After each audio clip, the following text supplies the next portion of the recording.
Hi, నమస్తే అండి.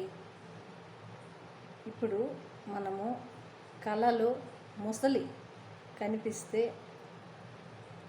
దాని ప్రభావం గురించి తెలుసుకుందాం. అది మామూలుగా కనిపిస్తే అది మనకి తప్పుడు వైపు నడిపిస్తుందని అర్థం. ఎవరైనా మనల్ని రాంగ్ రూట్లో ప్రయాణం చేసేటట్టుగా, రాంగ్ రూట్ అంటే మనం మంచిగా నడుస్తున్న, మన జీవితంలో మంచిగా ఉన్న పక్కన వాళ్ళు మనల్ని పక్కదారి పట్టిస్తారు. అది అన్నమాట. బలవంతులతో విరోధాలు కూడా కలుగుతాయి. మనల్ని ఎవరైనా సరే ఇబ్బందులు గురి చేస్తారు అని అర్థం.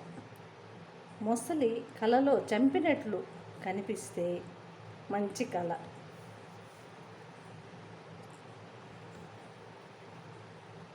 ఇలా కళలో కనిపిస్తే మీరు ఏదైనా సరే చెడ్డ కళ అనిపించినప్పుడు, మనకు ఏదైనా భయం అనిపించినప్పుడు కళలో మొసలి కనిపిస్తే గజేంద్ర మోక్షం అనేది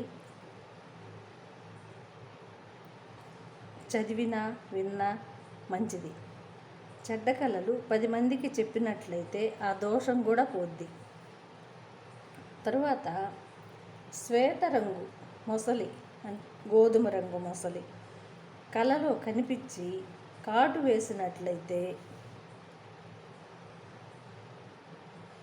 తరిమినట్లు కళ వచ్చినా, అది కాటు వేసినట్టు కళ వచ్చినా అపర కుబేర్లు అవుతారని అర్థం. అంటే అకస్మాత్తుగా ధనప్రాప్తి. అష్టదరిద్రులు కూడా అష్టదరిద్రాల నుంచి బయటపడతారు.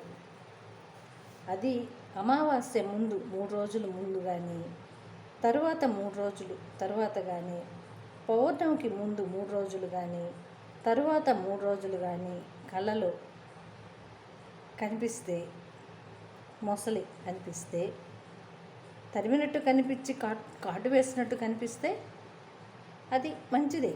ధనప్రాప్తి, అకస్మాత్తు ధనప్రాప్తి ఉంటుంది, మంచి ఫలితాలు ఉంటాయన్నమాట. అదే ఊరిక కనిపించినట్లయితే అది చెడ్డ కళ కదా. ఏదైనా పీడకళ వచ్చినప్పుడు ఒక్కసారి ఉదయాన్నే లేచి తలస్నానం చేసి గరికి ముట్టుకుంటే చాలు, విఘ్నాలన్నీ వినాయకుడు తీసేస్తాడు. అలా లేకుంటే వారి ఇష్టదైవాన్ని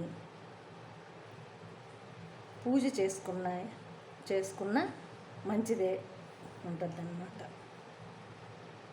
ఏదైనా కళలో ఏంటో కనిపిస్తూ ఉంటాయి. అవి కనిపించినప్పుడు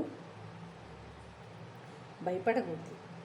ఎవరికైనా చెప్పుకుంటే ఆ కళ గురించి, ఫలితం గురించి చెప్తారు, అంతేగాని భయపడకూడదు. ఒకరు అడిగారు, నాకు మొసలి కనిపించింది ఎట్లా అని, అందుకని ఈ వీడియో చేస్తున్నాను. మొసలి కనిపిస్తే ఎట్లా, దాని ప్రభావం ఏంది అనేది మనం ఇప్పుడు తెలుసుకున్నాం కదా. ఇలా ఉంటుందన్నమాట. జై గురు.